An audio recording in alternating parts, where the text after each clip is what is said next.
শহীদ বীর আবু সাইদের কবর জিয়ারত করার জন্য। আপনারা জানেন বীর কিন্তু সব সময় জন্মায় না, আর এটা কিন্তু সব এলাকায়ও জন্মায় না।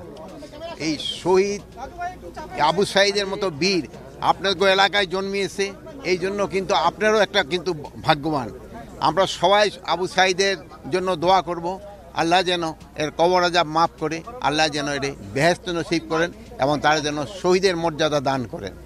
এবং এই আবু সাইদের মতো এত বীর, তার এই তার বীরত্ব কিন্তু বলে কিন্তু শেষ করা যাবে না। আপনারাও এটা সবসময় মনে রাখবেন। আমি শুনলাম এখানে আপনারা একটা ফাউন্ডেশন তৈরি করতেছেন। এই ফাউন্ডেশনে আমাদের যত ধরনের সাহায্য এবং সহযোগিতা দরকার হবে আমরা এটা আপনার দিব।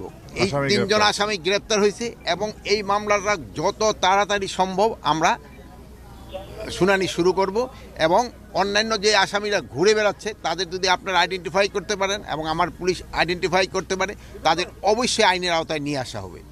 কাউকে কোনো অবস্থায় ছাড় দেওয়া হবে না, কাউকে কোনো অবস্থায় ছাড় দেওয়া হবে না, কাউকে কোনো অবস্থায় ছাড় দেওয়া হবে না। একটা ঝড় ঝান্টার পরেও কিন্তু আপনার এই ঘর ঠর রিপেয়ার করতে কিন্তু একটু সময় দরকার হয়।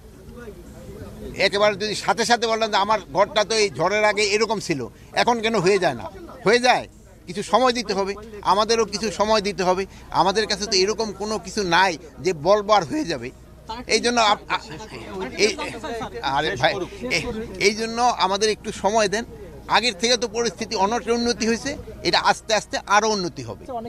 আন্দোলনের ভিতরে ধারাও মামলার ক্ষেত্রে যারা মিথ্যা মামলা দিচ্ছে আমরা তাদেরও আইনে আওতায় আনবো এবং এই মিথ্যা মামলা দিয়ে যেন কাউকে শাস্তিতে ভোগ করতে না হয় এই ব্যবস্থা আমরা নিচ্ছি।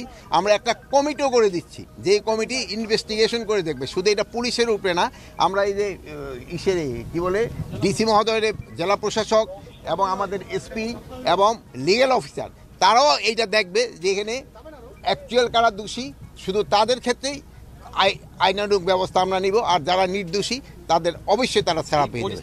মানুষের প্রতি আহ্বান হলো সবারই একটু ধৈর্য ধরতে হবে এবং দেশের উন্নতির জন্য আমাদের সবারই কিন্তু একযোগে কাজ করতে হবে। আইন শৃঙ্খলা পরিস্থিতি যাই কিছু বলেন না কেন, সব কিছুই কিন্তু আমরা যদি সবাই একসাথে কাজ করি এটা কিন্তু হয়ে যাবে। আপনাকে আমি মিডিয়ার কাছেও আমি অনুরোধ করব, আপনারা সত্যি ঘটনা প্রকাশ করেন, আপনারা সত্যি ঘটনা প্রকাশ করেন। যদি আমাদের ভিতরে কোনো দুর্নীতি পান আপনারা আমাদের প্রকাশ করেন। যদি আমি ব্যক্তিগতভাবে আমারও যদি কোনো দুর্নীতি দেখেন আমরা প্রকাশ করেন। এই যে আপনারা দেখছেন যে পুলিশের হচ্ছে সিলেকশন হচ্ছে, এখানে কোনো ধরনের কোনো রকমের যদি অনিয়ম পান আপনারা প্রকাশ করেন। আমি এসপি সাহেবরা আছে জিজ্ঞেস করেন, দেখেন আমরা কারোর জন্য একটা রিকোয়েস্ট করছি কিনা অমুকের নাও। আমরা চাচ্ছি একটা ফেয়ার সিলেকশন হয়ে যাক। আপনারা আগে সবসময় বলছেন যে পুলিশের ভর্তি বাণিজ্য, কিন্তু এবার কিন্তু কোনো ধরনের বাণিজ্যের কিন্তু আপনারা এখনও দিতে পারেন নাই। যদি কোনো রকমের বাণিজ্য হয়ে থাকে আপনারা জানান, আমরা তাদের এগেনস্টে অ্যাকশন নিব।